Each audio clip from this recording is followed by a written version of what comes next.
Hi guys, welcome back to another video. I'm Mark. I'm Amanda, and welcome to Brooklyn again. Today, we're at another food market. We are at Industry City down in Sunset Park. This place is harder to get to than it would be the Time Out Market that we covered in the last video. But you can still get here by train if you're coming from Manhattan, just taking the D, the N, or the R. To give you guys a little bit of history about Industry City, back in the 1900s, this place was kind of like a manufacturing hub for Brooklyn, and what made it really successful was their international seaport.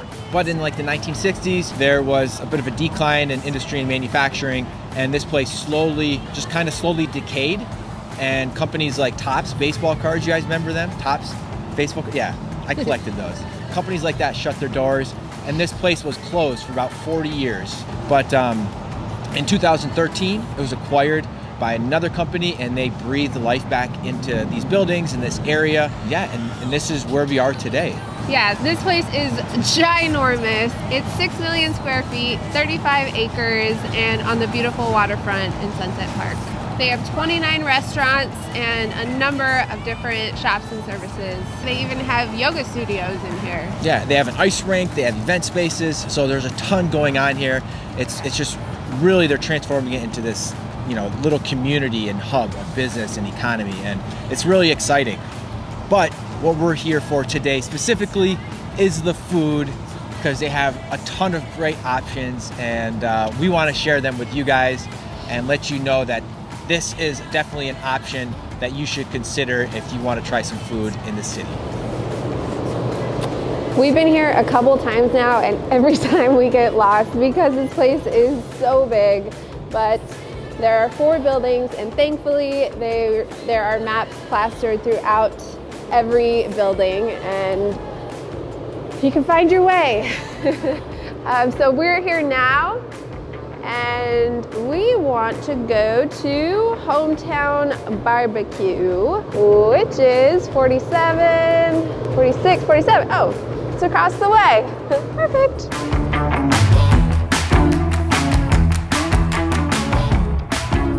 We're so excited to eat here because we've heard so many good things, and we didn't see a line.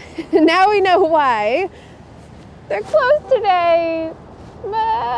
So unfortunately, we're gonna have to find another spot, but there are a ton of options like we said earlier, so I think we're actually gonna go to the Japanese village and get some steak.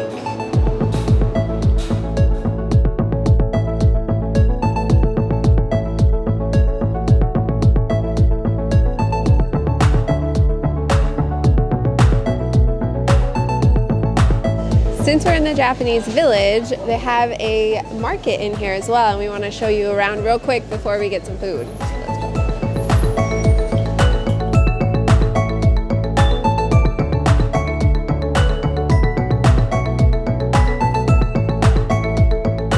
For those of you hot, spicy lovers, does this look scary to you? Volcano chicken noodle. This looks terrifying to me. Oh my God. So Japan is known for having some of the best steaks, and right here you will find one of the most expensive steaks we've found. It's about $100 a pound. I want to buy that $130 steak, but I'm not brave enough because I feel like I'll just cook it and ruin it.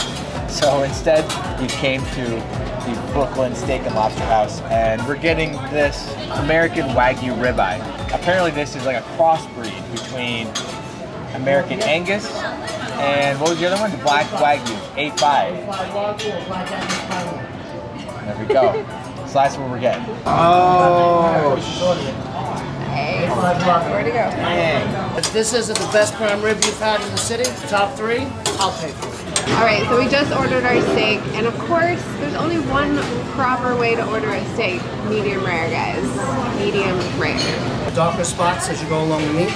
That's more of the like the Black Angus part of the meat. And then as you go to like the more rosy, going into purples to reds with the tight grain going along the edges, that's the A5 part of your steak. It's pretty much wild. Yeah, this is serious.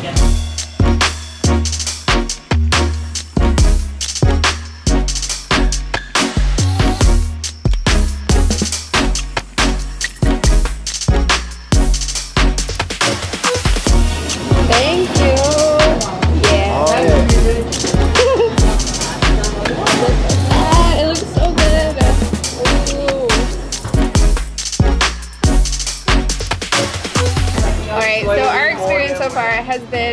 amazing. We have Steve here teaching us even how to cook a proper steak at home. So maybe we'll give it a try on our own later, but it looks amazing. It smells amazing. I am so excited to dig in. It's cooked so perfect. I'm gonna try without any sauce first. Are you salivating? I am actually, yeah, it's happening.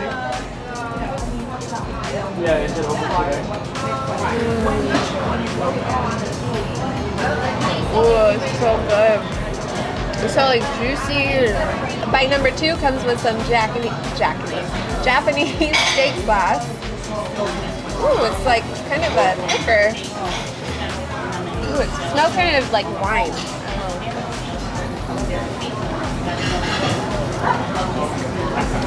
Oh my god, that is so good. What sauce is this?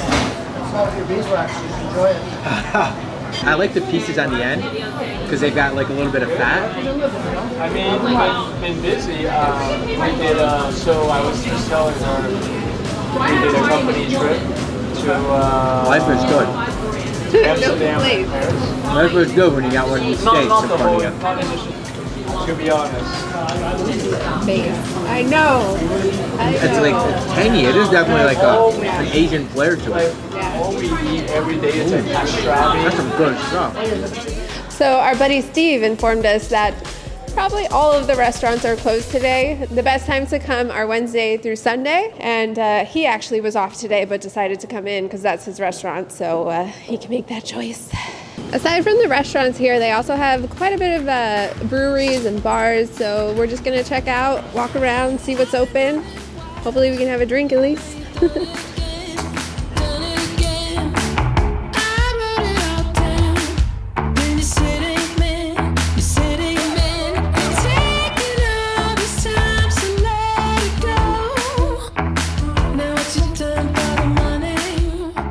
This menu is super cool. It comes with a leather cover, but it may be the biggest menu I've ever seen. There's a lot of options.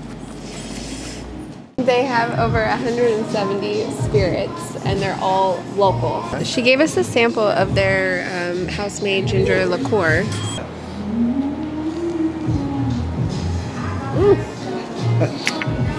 Woo, that is strong. Oh, it's only 44 proof. I mean, strong for me, sorry. Yeah. So there was a lot of stuff happening just in that little swig there. I mean, yeah. Ooh. Well, that's concentrated. Yeah. But I do like the ginger flavor. So it is tastes very gingery, but it's nice. Our fire water is basically ginger moonshine, and it varies anywhere between 140 to 160 proof. So this is fire water. This is fire water. It's 149 proof. before we hit. Salud.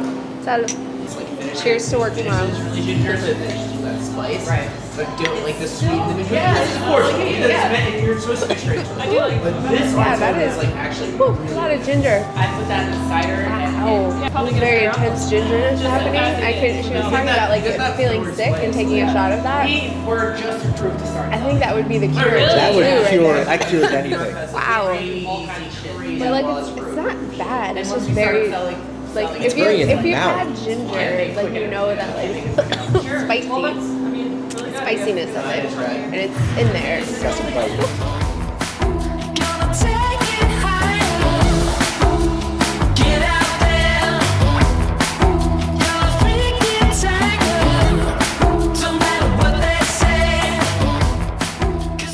Okay, so we got the intense old fashioned.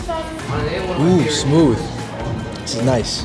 You can get these in a to-go and walk around Industry City and drink just kind of on the premises without, there's no repercussions. So that's a plus. Cold when you get close to the water. You can tell. We're in one of the many courtyards here in Industry City, and there's a lot of entertainment in this one particularly. Behind me you'll see a game room, and to the right of me there's an ice skating rink. Obviously it's temporary because of winter.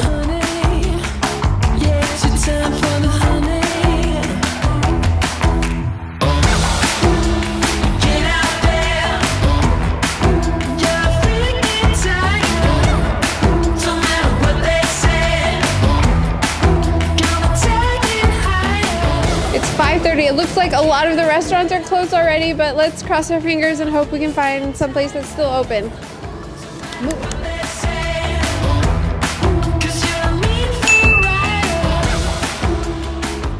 We're in luck. Pizza is still open, table 87 to be exact, and we're gonna get a slice and see if there's anything else open after this.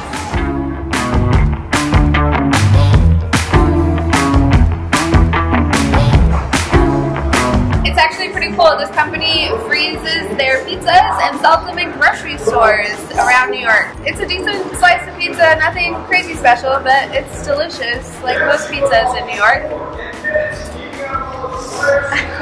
Their red sauce is actually really good. There's a little sweetness to it, and overall the way the pizza's cooked, the dough and everything's really nice, so all around, stop.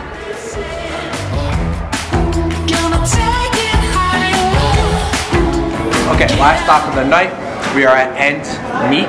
Now this place had a lot of great reviews. In particular, we saw that a lot of people recommended to get the Hog Father sandwich.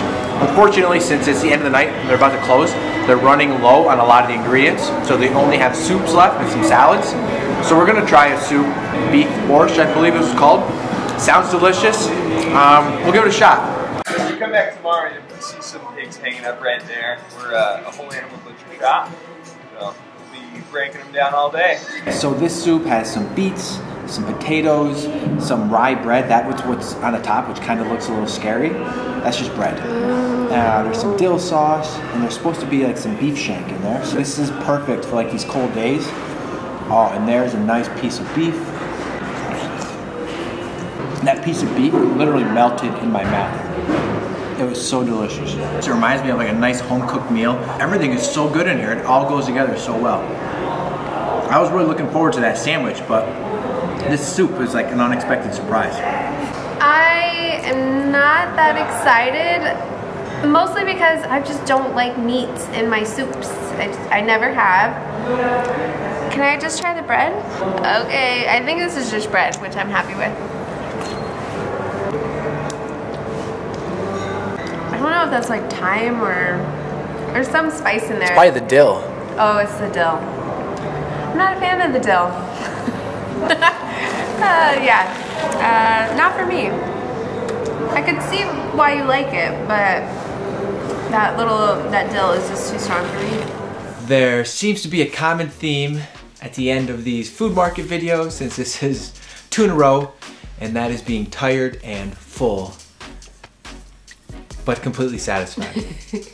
Yeah, it was a great time, but we did learn it's not a good idea to go on a Monday. It's best to come Wednesday through Sunday. Come back next Wednesday. We're gonna do it all over again. We're hitting up another food market. Ooh, where are we going? Okay, like, comment, subscribe, all that fun stuff. Leave us some love down below, and we'll see you in the next video.